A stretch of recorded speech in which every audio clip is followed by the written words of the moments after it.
सारी जिंदगी गुजर गई पुलिस से आंख बचोल्दी खेलते हुए। अब दिल चाहता है कुछ दिन सुकून और आराम से गुजार लें। ठीक है, शारिक गहरा सांस लेते हुए बोला, 2-4 दिन सूरत-ए-हाल का जायजा लेने दो, उसके बाद कोई फैसला करूंगा।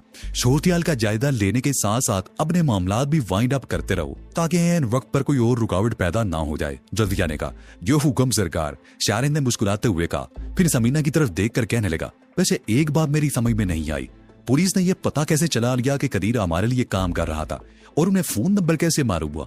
एक बात पर तुमने तवज्जो नहीं दी। समीना ने उसकी तरफ देखते हुए कहा, तुमने कदीर को फोन नंबर इस कोठी का दिया था जहां हम बैठे हुए हैं, जबकि अखबार ने उस कोठी का नंबर छपाया जिसे हम जलाकर राख कर आए हैं, और बकौल पुलिस के उन्होंने उस फोन नंबर ही के जरिए उस कोठी का पता चलाया था। कदीर को मैंने दूसरी कोठी का नंबर भी दे दिया था और उसे सख्ती से यह हिदायत कर दी थी कि अब पुराने नंबर पर राब्ता ना करे। उसके बाद वो दूसरी कोठी पर फोन करता रहा, लेकिन सवाल ये पैदा होता है कि उसकी मौत के बाद पुलिस को ये नंबर कैसे मालूम हुआ? शारिक ने कहा, हो सकता है उसने वो नंबर कहीं लिख रखा हो जो पुलिस की नजरों में आ गया। समीना ने कहा, इसका मतलब है उसने यहाँ का नंबर भी कहीं लिखा होगा। अगर किसी वक्त वो नंबर पुलिस की नजरों में आ गया तो?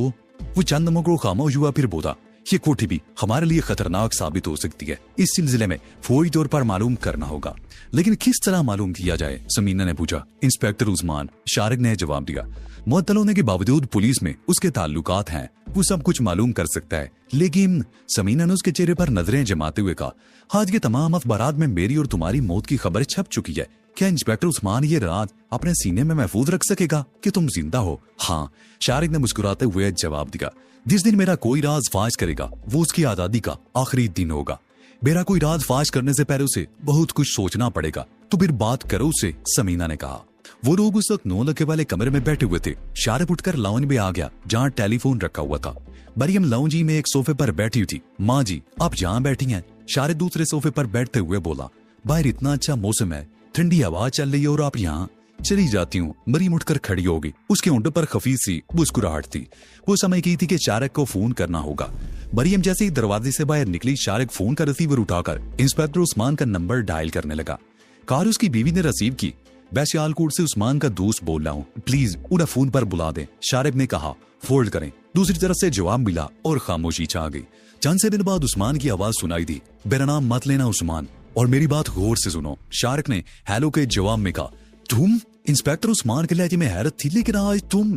पुलिस में जब तक तुम जैसे लोग होंगे उनसे ऐसी बातों की तवक्को की जा सकती है। शारिक ने उसकी बात काटते हुए कहा, लेकिन मैं नहीं समझता कि हाजी जैसे गाग आदमी इस बात का यकीन कर लें। तुम भी पुलिस की तरह मुझे मुर्दा ही समझते रहो और पुलिस को मालूम नहीं होना चाहिए कि मैं जिंदा हूँ। बहरहाल तुमने एक काम करना है। तो मैं सुन रहा हूँ, उस्मान ने कहा। आज अखबार में छपा है कि पुलिस ने कोठी का फोन नंबर कदीर की मौत के बाद मालूम किया था। तुम्हें यह मालूम करना है कि पुलिस को वो फोन नंबर कहाँ से और कैसे मिला था, और आया उनके पास ऐसा कोई और नंबर तो नहीं जिसके बारे में वो तहकीकात कर रहे हो। और ये भी मालूम करना है कि पुलिस मुझे और समीना को वाकई ही मुर्दा समझ रही है या ये सब ड्रामा है। ठीक है, मैं मालूम कर लूंगा, लेकिन तुम्हें इतला कहाँ दूं? इंस्पेक्टर उस्मान ने कहा। मैं शाम को 7 बजे के बाद किसी वक्त खुद ही तुमसे राब्ता करूंगा, शारिक ने कहा। ठीक है, उस वक्त तक शायद मैं आजी के बारे में तुम्हें कोई और भी इतलात दे दूंगा, उस्मान बोला। ओके, 7 बजे के बाद मेरे फोन का इंतजार करना, शारिक ने कहते हुए रिसीवर रख दिया। वो लाउंज से उठकर कमरे में आ गया, समीना वगैरह को सूरत-ए-हाल से आगाह किया और फिर बरामदे में आकर मरियम के पास बैठ गया और उससे बातें करने लगा। बाहर का मौसम वाकई बहुत अच्छा था। आसमान पर हल्के बादल छाए हुए थे और ठंडी हवा चल रही थी। कुछ देर बाद समीना वगैरह भी वहीं आ गई। 9 लखे को भी बुला लो, वो भी ठंडी हवा का लुत्फ उठाएगा, शारिक ने समीना की तरफ देखते हुए कहा। समीना अंदर जाकर 9 लखे को ले आई। वो पहले से काफी बेहतर था और थोड़ा बहुत चल फिर लेता था। वो लोग दोपहर तक बरामदे में बैठे रहे। इसी दौरान समीना और रजिया खाने वगैरह का इंतजाम करती रही। दोपहर का खाना खाने के बाद वो सब लोग लाउंज में कालीन पर बैठ गए और ताश खेलने लगे। मरियम अपने कमरे में चली गई थी। वो लोग शाम तक ताश खेलते रहे। वक्त गुजारने के लिए इससे बेहतर और कोई मशीला नहीं हो सकता था। 7:30 बजे शारिक ने इंस्पेक्टर उस्मान को फोन किया। कॉल उस्मान ने ही रिसीव की थी। हाँ, क्या रिपोर्ट है उस्मान? शारिक ने उसकी आवाज सुनते ही पूछा। पुलिस को वो फोन नंबर कदीर के डेरे पर टेलीफोन के करीब दीवार पर लिखा हुआ मिला था। उस नंबर के साथ SS लिखा हुआ था। पुलिस ने महज शुबह की बिना पर उस नंबर के बारे में तहकीक की जिससे उस कोठी का पता चला था। अगर कोठी को आग ना लगती तो रात के पिछले पहर पुलिस तुम लोगों को धर लेती। और कोई सुराग मिला? शारिक ने पूछा। नहीं, उस्मान ने जवाब दिया। कदीर के सामान से ऐसे शवाहिद तो मिले हैं जिनसे यह साबित होता है कि वो तुम्हारे लिए काम करता था, लेकिन ऐसी कोई चीज नहीं मिली जिससे तुम्हारा सुराग लगाया जा सके। और हमारी मौत वाली खबर है? शारिक ने पूछा। इस सिलसिले में अभी कंफ्यूजन है, उस्मान ने जवाब दिया। निचली सतह पर यही तासर दिया गया है कि तुम दोनों कोठी में जलकर खत्म हो चुकी हो। इस खबर से पुलिस पर अवामी एहतजाज का दबाव भी कम हुआ है। लेकिन आला सतह पर नायत खुफिया मीटिंग्स हो रही हैं, जिनमें ये जायजा लिया जा रहा है कि वो लाशें वाकई तुम दोनों की थी या वो तुम्हारे कोई और साथी थे। इसका मतलब है कि पुलिस के आला हुकाम मुतमईन नहीं है, शारिक बोला। हाँ, यही समझ लो, उस्मान ने कहा। वैसे सड़कों पर पहले की तरह चेकिंग बंद कर दी गई है, अलबत्ता बाल मुकामात की खुफिया निगरानी हो रही है। हर अहम मोड़ और चौक पर सादा लिबास वाले मौजूद हैं। और आजी के बारे में क्या कहना चाहते थे? शारिक ने पूछा। आज रात पिशावर से आजी के माल की खेप आ रही है, उस्मान ने बताया। उस खेप में करोड़ों रुपए मालिद की हीरोइन और असला शामिल है। ये आजी के बागमानपुरा वाले गोदाम में उतारा जाएगा। मैं आज रात उस गोदाम का पता भी मालूम कर लूंगा। उसकी जरूरत नहीं, शारिक बोला। मैं आजी के तमाम गोदामों के बारे में जान चुका हूँ। बहरहाल इतलात का शुक्रिया। इसने फोन बंद कर दिया और अपने साथियों को इंस्पेक्टर उस्मान से होने वाली गुफ्तगू के बारे में आगाह करने लगा। हाजी की सजा पूरी नहीं हुई, शारिक ने मुस्कुराते हुए कहा। उसने मेरी माँ और बहन की तौहीन की थी, मैं उसे आसानी से तो नहीं छोड़ सकता। इसका मतलब है फिर एक नया सिलसिला शुरू हो जाएगा। रजिया ने उसे घूरा। अब ऐसी कोई बात नहीं होगी, शारिक बोला। मेरा ख्याल है अब जो कुछ भी करना होगा मैं अकेला ही करूंगा। किसी और को मेरे साथ कहीं जाने की जरूरत नहीं होगी। तुम अकेले जा सकती हो, समीना ने उसे घूरा। यानी मेरे बगैर? आज मेरा कहीं जाने का इरादा नहीं है, शारिक ने जवाब दिया। कल का प्रोग्राम है, कल आएगा तो देखा जाएगा। समीना ने बहस करना बेकार समझा और उठकर रजिया के साथ घर के कामों में मसरूफ हो गई। रात का खाना खाने के बाद वो फिर लाउंज में बैठे ताश खेलते रहे। दूसरे दिन सुबह 10 बजे के करीब शारिक कोठी से निकला तो उसके जिस्म पर बैला सा लिबास था। सर पर पगड़ी की तरह कपड़ा लिपटा हुआ था और शेव भी 2 दिन का बढ़ा हुआ था। उसका रुख बस स्टॉप की तरफ था। बस स्टॉप पर सड़क के किनारे जामुन का एक बहुत बड़ा दरख्त था। कुछ लोग बस के इंतजार में दरख्त के नीचे खड़े थे। उनमें 2 औरतें थीं जिनके साथ बच्चे भी थे।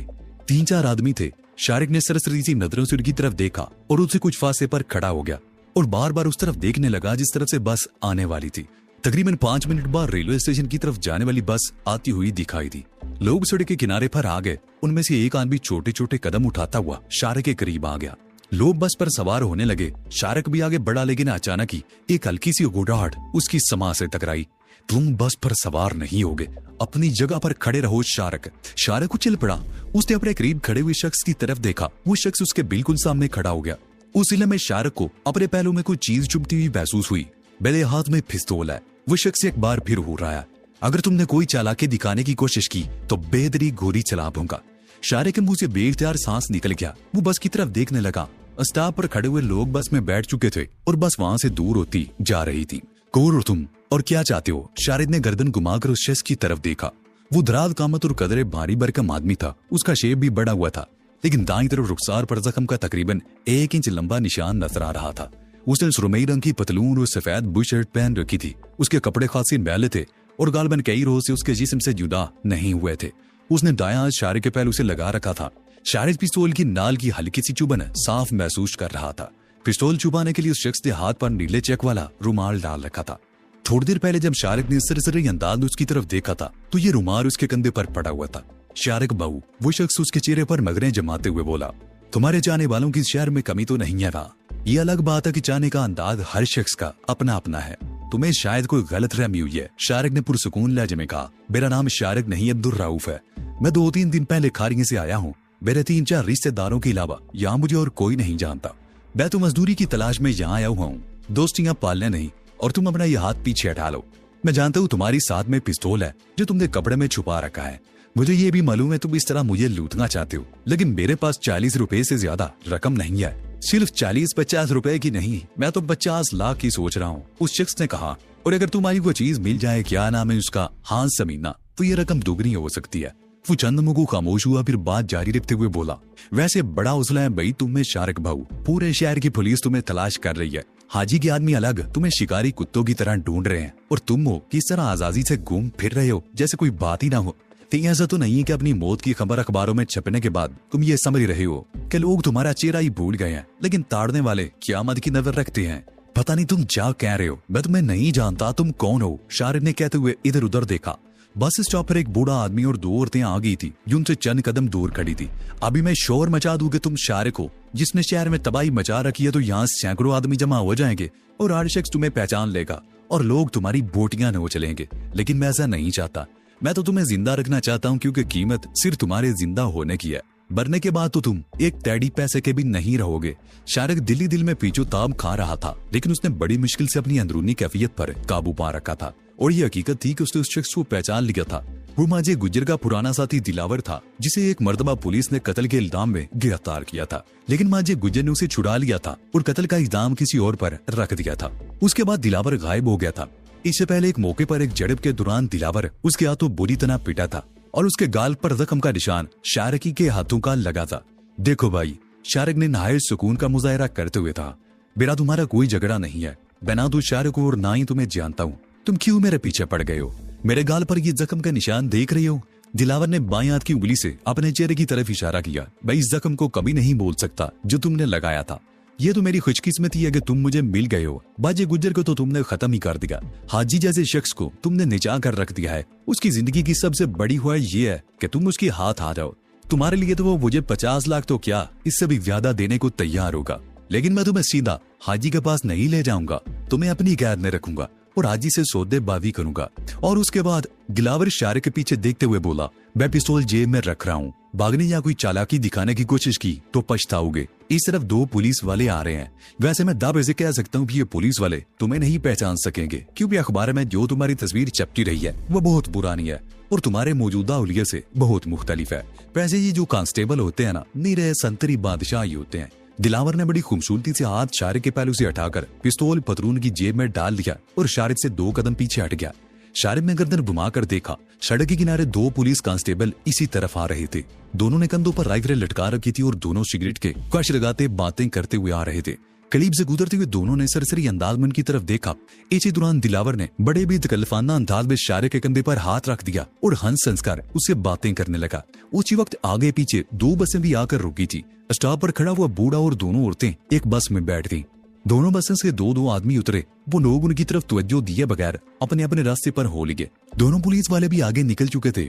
मेरा हाथ जेब में पिस्तौल के ट्रैगर पर है, अगर तुमने कोई गड़बड़ की तो मैं बेदरी गोली चला दूंगा। दिलावर ने उसकी तरफ देखते हुए कहा, तुम आखिर चाहते क्या हो? शारिक ने उसे घूरा। तुम्हारे पैसे खड़े करना चाहता हूँ, और क्या चाहूंगा तुमसे? दिलावर बोला। खामोशी से मेरे साथ चलते रहो। कहाँ ले जाना चाहते हो? शारिक बोला। लक्ष्मी चौक, दिलावर ने कहा। माजे गुज्जर का निस्बत रोड वाला अड्डा अब मेरे कब्जे में है। वहाँ कोई धंधा नहीं होता, किसी को अब उस जगह पर शुबा भी नहीं है, इसलिए मैं तुम्हें वहीं ले जाऊंगा। वो जगह सबसे ज्यादा महफूज रहेगी। दिलावर, शारिक ने पहली मर्तबा उसका नाम लिया। क्या तुम समझती हो कि मुझे अपने कब्जे में कर सकोगे? चंद रोज पहले मजीदे ने भी मेरा रास्ता काटने की कोशिश की थी, लेकिन अपने 2 बंदे मरवाने के बाद दुबक कर बैठ गया है। मैं मजीदा नहीं हूँ, दिलावर ने जवाब दिया। मेरे साथ चलते रहो, कुछ आगे जाकर हम टैक्सी पकड़ लेंगे। शारिक खामोशी से उसके साथ चलता रहा। दिलावर का दायां हाथ पतलून की जेब में पिस्तौल के दस्ते पर था। अगले मोड़ पर 2 टैक्सियां खड़ी हुई थी। दिलावर ने एक टैक्सी का पिछला दरवाजा खोला। शारिक के बैठने के बाद वो भी उसके साथ बैठ गया और पिस्तौल जेब से निकालकर शारिक के पैन उसे लगा दिया। उसने चेकदार रुमाल पर हाथ डाल दिया था ताकि टैक्सी ड्राइवर को कोई शुबा ना हो सके। किथे जाना है उस्ताद जी? ड्राइवर ने अपनी सीट पर संभलते हुए कहा। लक्ष्मी, दिलावर ने मुझसे सरसा जवाब दिया। टैक्सी हरकत में आ गई। दिलावर शारिक से इस तरह बातें करने लगा जैसे दोनों गहरे दोस्त हो। शारिक उसका जवाब हूं हां में दे रहा था। वो बार बार खिड़की की तरफ देख रहा था। उसका जहन बड़ी तेजी से काम कर रहा था। दिलावर की शक्ल में एक नई मुसीबत उसके गले पड़ गई थी और उसने तय कर लिया था कि लक्ष्मी चौक तक पहुंचने से पहले इस मुसीबत से बिजात हासिल करना है। शारिक को बिलाकर इसका मौका मिल ही गया। एक सड़क का मोड़ घूमते उसकी नजरें आगे जाने वाले एक तांगे की तरफ उठती। तांगे की पिछली सीट पर 2 खूबसूरत औरतें बैठी हुई थी। दिलावर की नजरें भी उस तरफ उठ गईं। उसकी तवज्जो एक लम्हे को शारिक से हटी थी और शारिक ने इसी मौके से पूरा फायदा उठाया। टैक्सी तांगे से आगे निकल चुकी थी। दिलावर गर्दन घुमाकर तांगे की तरफ देख रहा था। शारिक ने बड़ी फुर्ती से अपनी जगह से हरकत करते हुए दिलावर के पिस्तौल वाले हाथ पर हाथ डाल दिया। दिलावर चौंक गया। वो अपना हाथ छुड़ाने की कोशिश करने लगा। शारिक ने उसकी कलाई को जोरदार झटका दिया। पिस्तौल दिलावर के हाथ से छूटकर नीचे गिर गया। वो दोनों एक दूसरे से गुत्थम गुत्था हो गए। ड्राइवर पहले तो ये समझा कि वो आपस में मजाक कर रहे हैं, उसने टैक्सी की रफ्तार बढ़ा दी थी, लेकिन जल्दी उसे सूरत हाल का अंदाजा हो गया और ठीक उसी वक्त शारिक ने दिलावर को उठाकर आगे फेंक दिया। दिलावर का सर आगे वाली पैसेंजर सीट पर और दोनों टांगे ड्राइवर के सर के ऊपर से होती हुई स्टीयरिंग और उसके जिस्म के दरमियान आ गई थी। ड्राइवर के दोनों हाथ स्टीयरिंग से हट गए थे। टैक्सी लहराने लगी। उस वक्त टैक्सी की रफ्तार खासी तेज थी। शारिक ने सामने देखा, सामने से एक बस तेज रफ्तारी से इसी तरफ आ रही थी। शारिक ने एक लम्हे की ताखीर किए बगैर दरवाजा खोलकर छलांग लगा दी। शारिक सड़क पर दूर तक लुढ़कता चला गया। सितम ये हुआ कि पीछे से आने वाला एक स्कूटर उसकी टांफों पर चढ़ गया। स्कूटर उलट गया और उसका सवार दूर जा गिरा।